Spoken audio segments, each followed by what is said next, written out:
Nah, Bapak Ibu, di sini akan saya coba tampilkan kurikulum Satuan Pendidikan atau KSP tahun 2024 yang coba dibuat.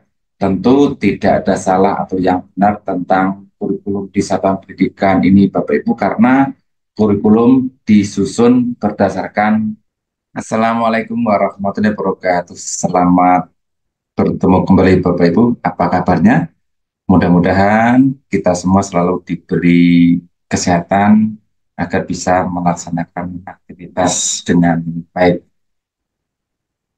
Pada awal tahun pelajaran ini saya akan membahas mengenai Permendikbudristek nomor 12 tahun 2024 tentang penerapan kurikulum di satuan pendidikan Pak di jenjang PAUD, SD, dan pendidikan menengah.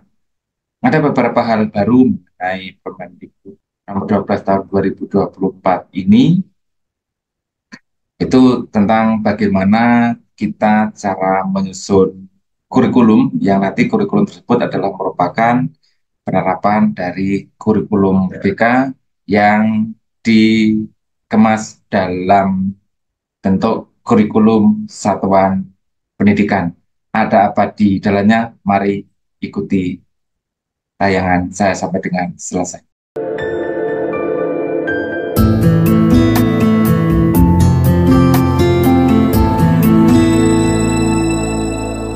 Kurikulum Satuan Pendidikan 2024 atau kita sebut dengan kurikulum Satuan Pendidikan, yang mana di dalam kurikulum ini nanti akan memuat bagaimana menerapkan kurikulum merdeka, bagaimana kerangkanya dan bagaimana cara kita menyusun penjadwalan. Pada Permendikbud Ristek nomor 12 tahun 2024 tentang kurikulum pada pendidikan anak usia dini, jenjang pendidikan dasar, dan jenjang pendidikan menengah. Cakupan kurikulum merdeka dalam Permendikbud nomor 12 tahun 2024 tersebut yang pertama mencakup kerangka dasar dan struktur kurikulum, yang mana kerangka dasar dan struktur kurikulum ini tercantum di dalam pasal 2 dalam Permendikbudristek tersebut. Kerangka dasar yang harus dipenuhi, Bapak Ibu, dalam kita menyusun kurikulum adalah yang pertama harus mencakup tujuan, kemudian prinsip, karakteristik pembelajaran, landasan filosofis, landasan sosiologis, dan landasan psikopedagogis. Dan yang mana dalam kerangka dasar ini tercantum di dalam pasal 3. Dalam struktur kurikulum, ada 3 yang wajib dikembangkan. Yang pertama adalah tentang pengorganisasian atas kompetensi. Kemudian yang kedua ada muatan pembelajaran. Yang ketiga adalah beban belajar. Pada pengorganisasian kompetensi ini mencakup 3 hal yang harus kita cantumkan, yang mana mencakup tentang memuat tentang sikap, pengetahuan, dan keterampilan yang harus dimiliki oleh peserta didik. Kemudian pada muatan pembelajaran ada atau berisi tentang materi-materi dalam pembelajaran yang diharapkan dikuasai murid. Dan yang ketiga adalah mengenai beban belajar yang mengatur tentang pembagian waktu dalam proses pembelajaran. Di dalam struktur kurikulum tersebut, yang mana ada pengorganisasian atas kompetensi, muatan pembelajaran, dan beban ajar, itu dilaksanakan dalam 3 kegiatan. Yang pertama adalah di dalam kegiatan intrakurikuler, kokurikuler, dan ekstrakurikuler. Seperti kita ketahui bahwa intrakurikuler adalah kegiatan pembelajaran wajib yang diikuti oleh peserta didik, yang mana intrakurikuler ini adalah dalam jam pembelajaran efektif. Kemudian kokurikuler adalah kegiatan tambahan dalam menunjang pembelajaran intrakurikuler, yang mana pelaksanaannya di dalam kegiatan belajar mengajar atau dalam jam efektif. Kemudian yang ketiga adalah ekstrakurikuler, yang mana kegiatan ekstra ini adalah kegiatan yang menunjang bakat dan potensi peserta didik yang dilaksanakan di luar jam pembelajaran. Nah, dalam ketiga kegiatan tersebut yang tercantum dalam struktur kurikulum ini dirumuskan dalam bentuk capaian belajar.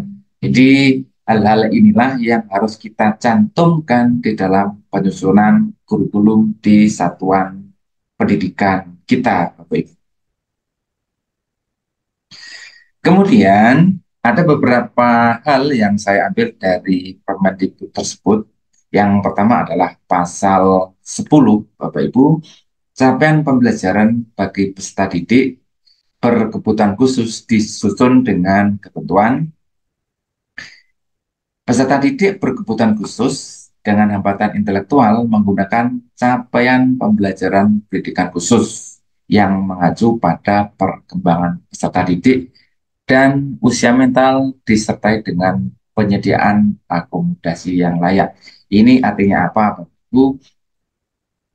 Bisa kita terjemahkan bahwa capaian pembelajaran untuk anak-anak yang normal dengan anak atau peserta didik yang berkebutuhan khusus bisa kita gunakan capaian pembelajaran pendidikan khusus. Yang mana capaian pendidikan khusus ini mengacu pada perkembangan peserta didik. Karena seperti kita ketahui bahwa anak berkebutuhan khusus itu memang mempunyai kemampuan yang berbeda dengan anak yang normal, Bapak Ibu. Jadi dengan strategi dan metode apapun, karena kapasitas anak tersebut memang pada level-level tertentu yang tentunya tidak bisa kita samakan dengan anak-anak yang normal pada umumnya. Selanjutnya, Bapak Ibu, ini mengenai kegiatan kokurikuler, yang mana kokurikuler tersebut yang dimaksud adalah bentuk proyek penguatan profil Pancasila. Jadi kokurikuler sebagaimana dimaksud pada ayat 1 dilaksanakan paling sedikit dalam bentuk proyek penguatan profil Pancasila. Jadi di dalam kegiatan belajar mengajar selain mata pelajaran pada umumnya, kita harus melaksanakan kegiatan proyek penguatan profil pelajar Pancasila dalam kegiatan kurikuler. Nanti akan kita bahas bagaimana cara pembagian waktunya dan cara menyusun rencana, kemudian modulnya bagaimana nanti di video saya selanjutnya akan saya sampaikan. Proyek penguatan pelajar Pancasila sebagaimana dimaksud pada ayat 2 merupakan pembelajaran kolaboratif lintas disiplin ilmu dalam mengamati, mengeksplorasi, dan atau merumuskan solusi terhadap isu dan permasalahan nyata yang relevan bagi peserta didik. Jadi maksudnya proyek P5 ini tidak menempel atau identik dengan mata pelajaran tertentu, tetapi terlepas dari salah satu mata pelajaran, yang mana proyek tersebut mengambil isu atau mengeksplorasi isu-isu atau permasalahan nyata yang relevan bagi peserta didik yang terjadi di sekitar satuan pendidikan. Jadi P5 itu tidak identik dengan mata pelajaran tertentu. Pada paragraf 4 Bapak Ibu selanjutnya tentang ekstrakurikuler, yang mana pada pasal 21 ini menyebut bahwa ekstrakurikuler sebagaimana dimaksud dalam pasal 7 ayat 2 memuat kompetensi, muatan pembelajaran, dan beban ajar. Ekstrakurikuler sebagaimana dimaksud pada ayat 1 ditujukan untuk mengembangkan minat dan bakat peserta didik.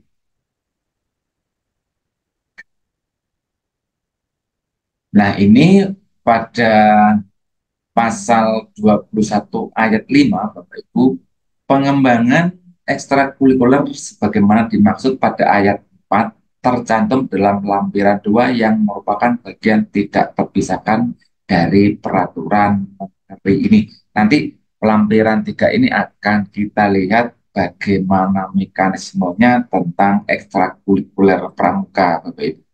Nah, ini adalah lampiran 3 yang dimaksud pada poin B, jenis dan format kegiatan ekstrakurikuler. Di sini diterangkan bahwa jenis ekstrakurikuler sebagai berikut. Yang pertama adalah gereja, misalnya kepramukaan, latihan kepemimpinan siswa atau LKS, Palang Merah Remaja atau PMR, usaha kesehatan sekolah atau UKS, pasukan pengibar bendera atau Paskibra, dan lainnya.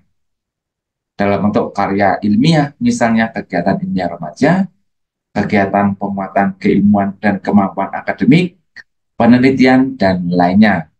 Kemudian ada jenis latihan olah bakat yang meliputi misalnya pengembangan bakat olahraga, seni dan budaya, pencinta alam, jurnalistik, teater, teknologi informasi, dan komunikasi, rekayasa, dan lainnya. Kemudian juga ada jenis keagamaan dan bentuk kegiatan lainnya. Di dalam lampiran 3 ini, Bapak Ibu, perlu saya sampaikan berbeda dengan Permendikbudristek nomor 63 tahun 2014, yang mana Permendikbudristek tersebut mengatur bahwa pendidikan kepramukaan sebagai ekstra kurikuler wajib, pendidikan dasar dan menengah. Pada poin 3 pasal 7, di situ disebutkan bahwa pramuka wajib diikuti oleh semua peserta didik. Nah, di mana perbedaannya dengan Permendikbud nomor 12 tahun 2024 ini, ekstra kurikuler kepramukaan yang wajib di sini adalah satuan pendidikan wajib menyediakan, Bapak Ibu. Tetapi peserta didiknya boleh memilih ekstra sesuai dengan bakat dan minat yang disukai peserta didik. Artinya kalau Permendikbudristek nomor 63 tahun 2014 wajib diikuti oleh siswa, tetapi pada Permendikbudristek nomor 12 tahun 2024 ini hanya sekolah yang wajib menyediakan kegiatan ekstrakurikuler, tetapi siswa tidak wajib mengikuti kegiatan kepramukaan tersebut. Itu perbedaannya. Baik. Kemudian bagian kedua mengenai kurikulum, Bapak.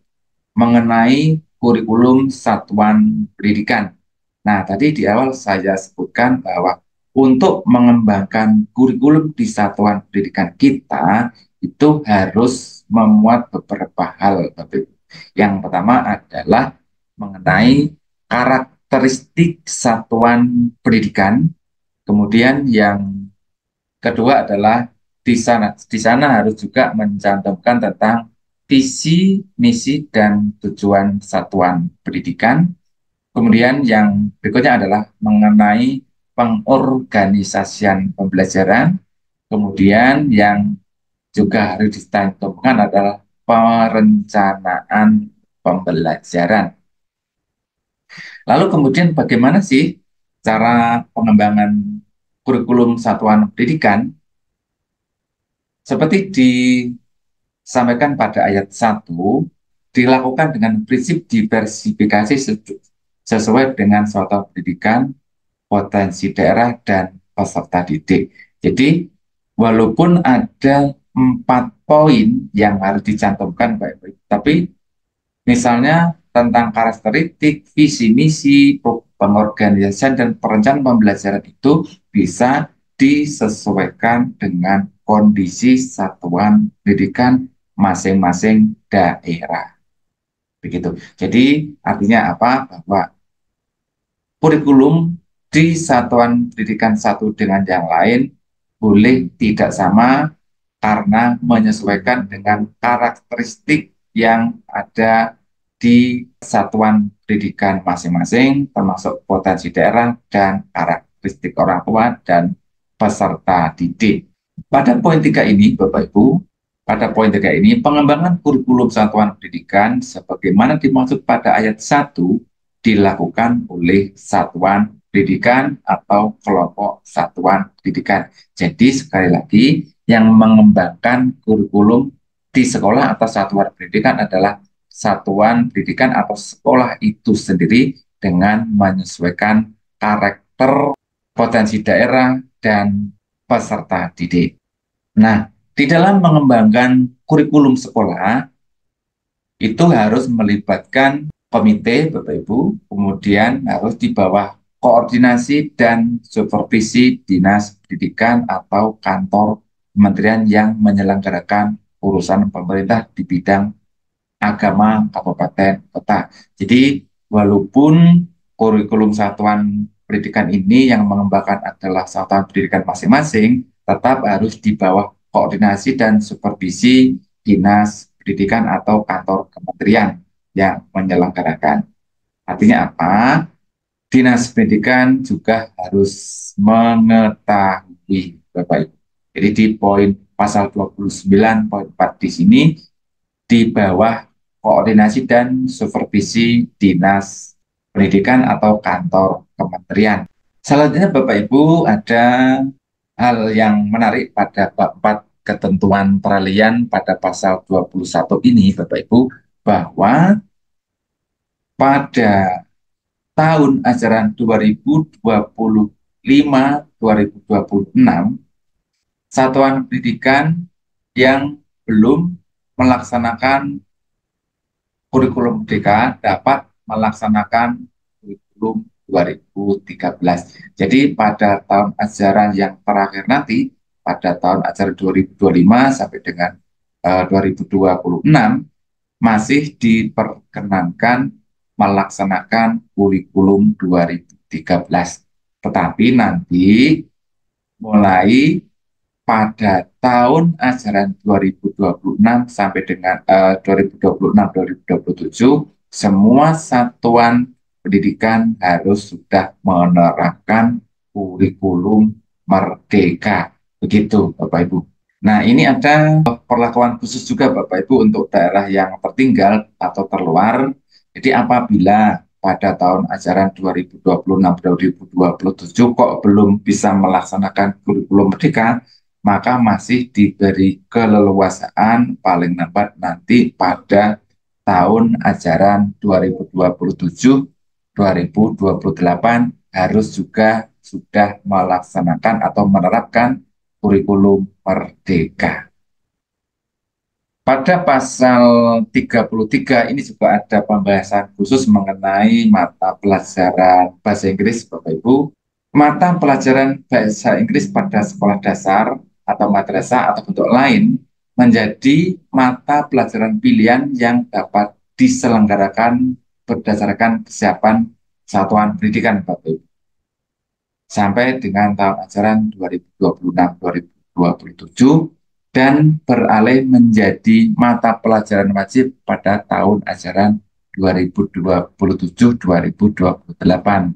Jadi kalau sekarang ini bahasa Inggris masih merupakan muatan lokal di satuan pendidikan kita, nanti pada tahun 2026-2027 merupakan mata pelajaran pilihan yang dapat diselenggarakan oleh satuan pendidikan. Dan nanti pada tahun ajaran 2027-2028 harus merupakan mata pelajaran wajib yang harus diadakan oleh satuan pendidikan.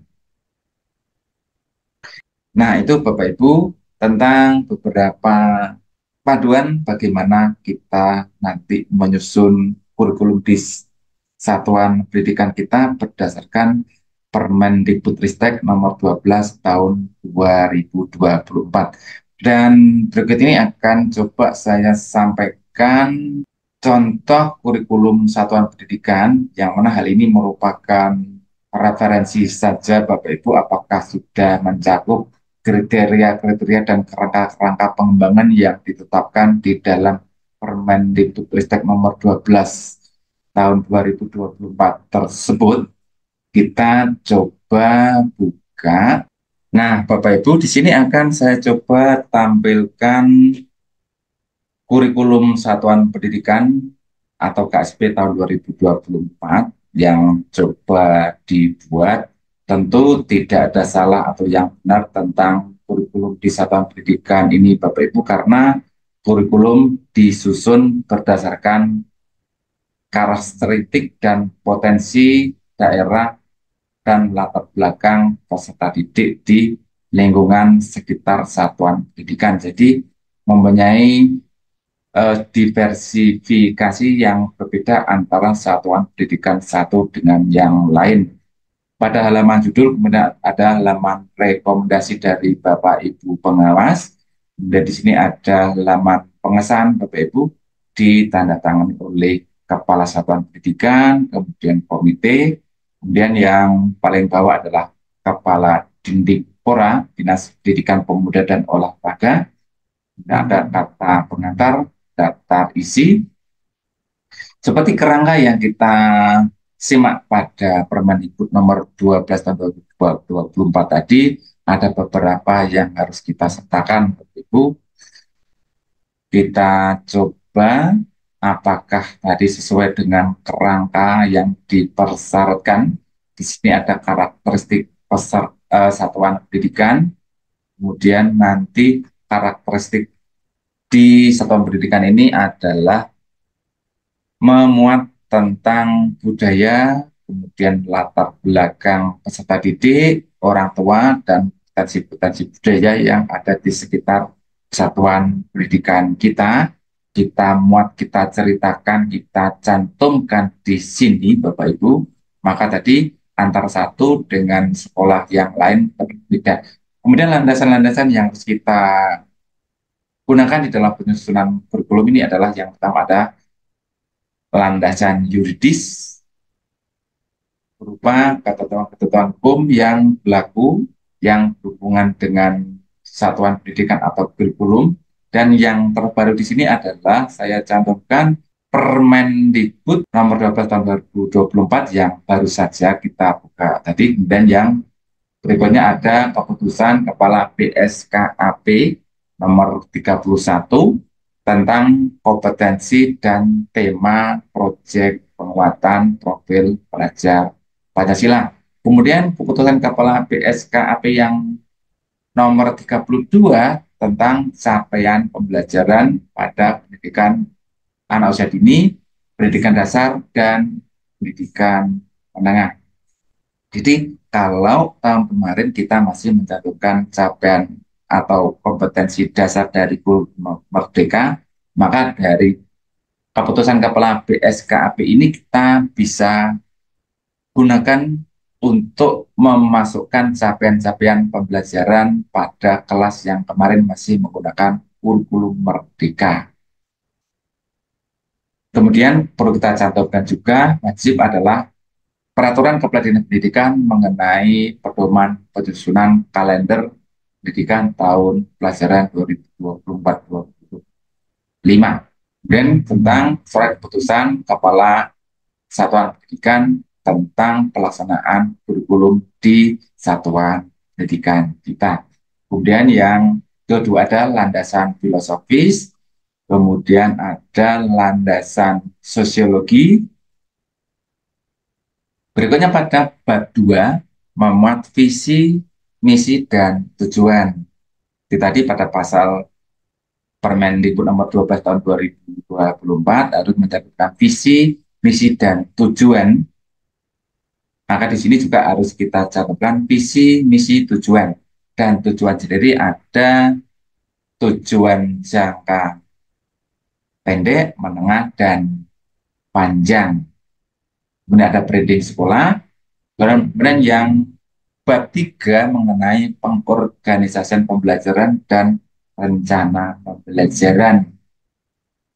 Pengorganisasian pembelajaran ini memuat tentang penyusunan rancangan kurikulum di satuan pendidikan, bagaimana alurnya kita cantumkan di sini, mulai dari awal, langkah pertama, langkah kedua, dan langkah selanjutnya.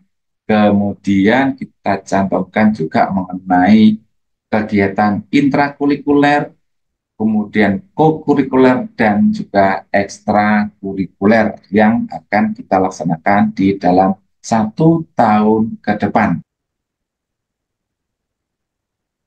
Ada beberapa program di sekolah juga kita cantumkan, misalnya program inklusif, kemudian program pendidikan lingkungan hidup untuk menyongsong sekolah adiwiyata. Itu. Kemudian aja ada program penguatan profil Pancasila. Program penguatan profil Pancasila ini akan saya sampaikan pada video saya sesudah ini, Bapak Ibu, bagaimana kita merefleksi atau mengevaluasi kembali bagaimana menyusun program atau proyek penguatan profil pelajar Pancasila.